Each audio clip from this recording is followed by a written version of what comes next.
মহান মুবারক 26 আশ্বিন।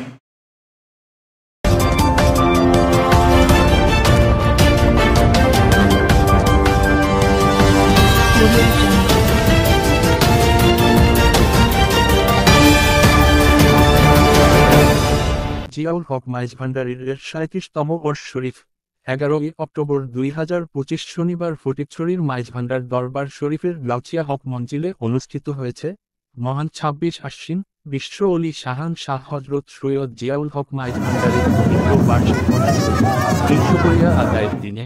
বরকতময় দিনে হুজুর গাউসুল আজম মাইজভান্ডারীর কদমে সকলের হাজিরা কবুল করার জন্য আল্লাহর দরবারে ফরিয়াদ করেন মাইজভান্ডার দরবার শরীফ গাউছিয়া হক মঞ্জিলের সম্মানিত সাজদাদানশীল রাহবারে আলম হযরত সৈয়দ মোহাম্মদ হাসান মাইজভান্ডারী ইতিমধ্যে মহান মাহবুবুল বিশ্বনবী মুশাল্লাহ সাইয়্যিদনা শাহ সৈয়দ জিয়াউল হক মাইজভান্ডারী মহান মুবারক 26 আশ্বিন।